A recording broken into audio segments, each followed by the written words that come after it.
right, we're back on the Super Cobra Jet car. We got some welding done on it. Everything was looking good. I was fitting my rear valance and I ran into an issue with the rear valance, another Dynacorn part. Let me show you all what we found here. Okay, so this is an original non-Mach 1 valance on here, the green one, and this is the reproduction Dynacorn. Look at the ends. This thing is lined up, and look how short this valance is. This is why your valances don't fit. I've talked about this in past videos. So the fix to this, yeah, look at that. That's a big difference, people. Mr. Hong's gonna get a phone call today. This is our best filter. It is premium quality. You will love it. We talked about how to fix it. You can take the crimp out, remove the bracket, bring the crimp out, bolt it to the car, scribe it, refold it, reattach the bracket. But these are like $49, $59 parts. The amount of time, I'm talking, that's gonna be 2 hours. Taking that apart, re-crimping it, welding it, body working the edges. This is crazy. These parts are just out of control with quality. There is absolutely no quality control. There's one problem. So we're gonna bring you back to the back of the car. You know, it's been a while since you all saw the car. It is welded, everything is welded.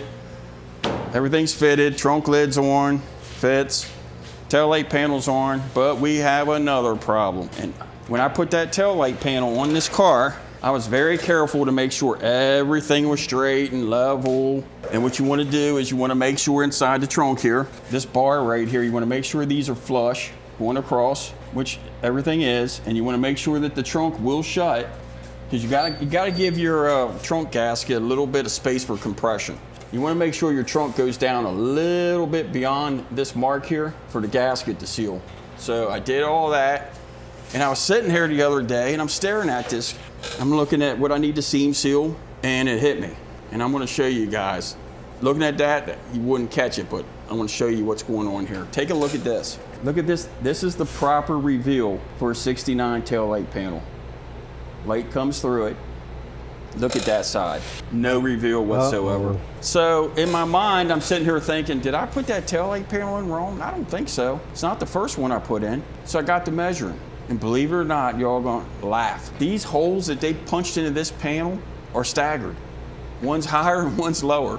They're not at the same height. And if you look here at the amount of metal here on this lip, and you go look at the amount of metal on that lip, and then you look at the top metal up here, you can see it. It's obvious, and I don't know how I missed that. These holes are that far off. They are almost 1/4 inch off. I'm sending a case of these to Dynacorn so they can learn how to measure in American measurements. I don't know what the hell they're using, but it's not working over here, people.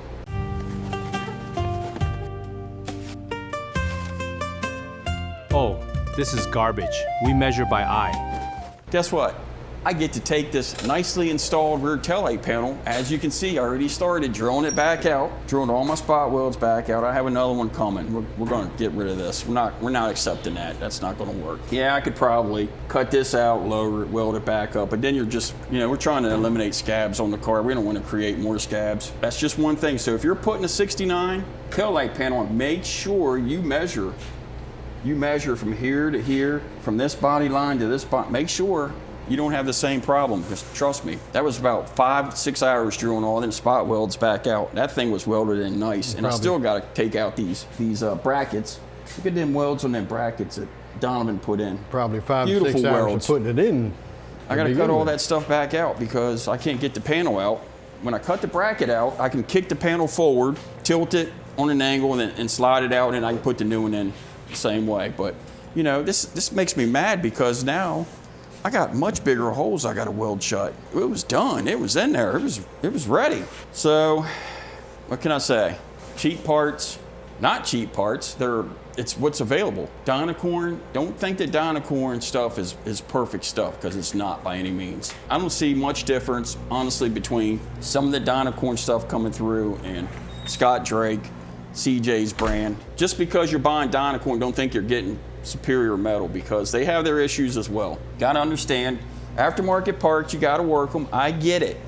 But this stuff is really getting out of control between my taillight panel, my rear valance, my roof skin, which was 3/16 shorter, which I'm still dealing with that disaster. I'll get it figured out. You know, it gets frustrating, people, frustrating. You try to do the best job on these high dollar cars and you're dealing with this crap nonstop. I wanted to bring you over here and also show you what we did on the other pillar. We did replace the right pillar a month ago. You saw that in the previous video, but we did come over here. We had told you we were going to do it. We fixed this one as well. I cut the skin off that fastback roof I bought. I took this actual skin off and staggered the joint and we reinforced it, welded it, and we welded it all back in. So you can't see where the car was hacked into when the tree, I guess, whatever they did when the tree fell on it back in the, I'm assuming the 70s. But we took care of that. That hackery is done. This is a good repair. I'm ready to put the drip rails back in it because I had to remove the drip rails because I thought that the roof skin was getting caught up on the drip rails. So I took them off just to reposition the roof skin to make sure I didn't do something wrong, but it didn't make a difference. So I got to reinstall those. We ran into a little bit of fitment issue when we went to put the fenders on, but I think we've got this remedied pretty well at this point. I still got to put my brackets, my cowl to fender brackets underneath the fenders, which kind of will sit the fenders out a little bit to relax them. But so far, I mean, I think we got a doable gap on both sides.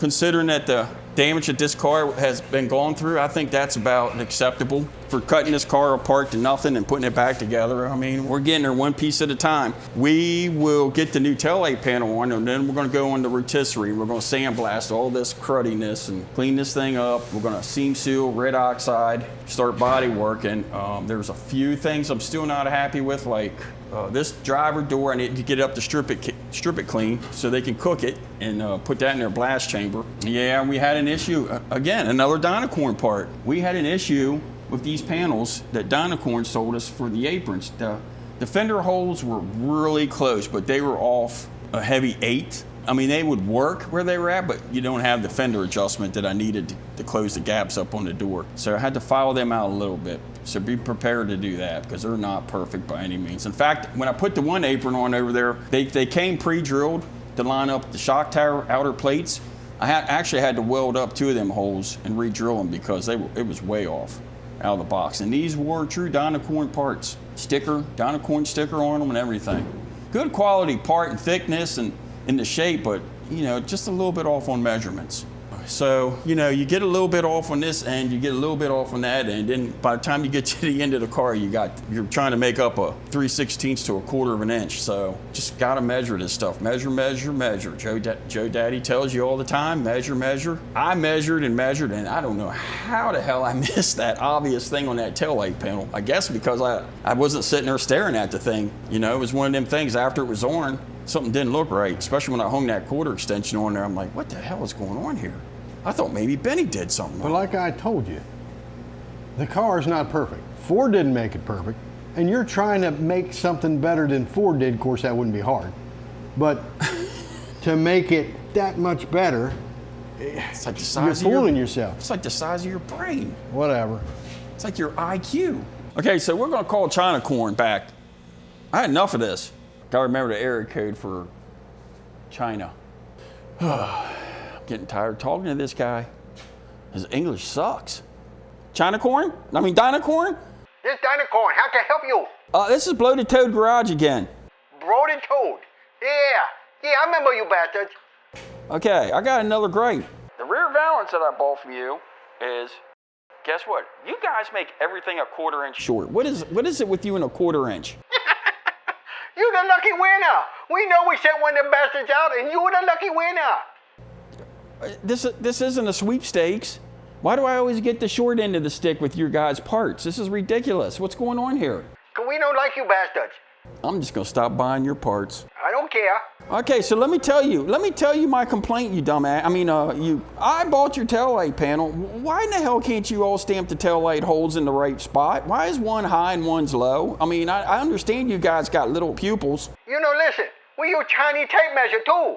Can you all please make a part that's symmetrical, the right length, and you put the holes in the right place? It'd really be helpful over here, over the pond. I'm telling you, you know, this is getting a little out of hand. Look, buddy, what you working on?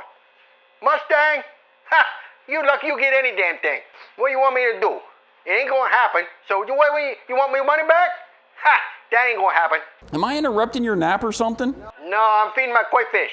Okay. Are you feeding them or are you eating them? Which one is it? No, that's later. Oh, you eat them later? Okay.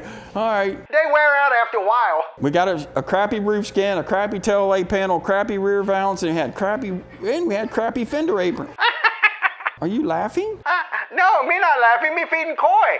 All right, well, this call's not going anywhere. I'm gonna let you get back to eating your koi fish. I'll talk to you later. Just remember, hung love you. You guys are, Not again. It's you again? Hi. thought I was talking to Dynacorn. What? Hey, not me.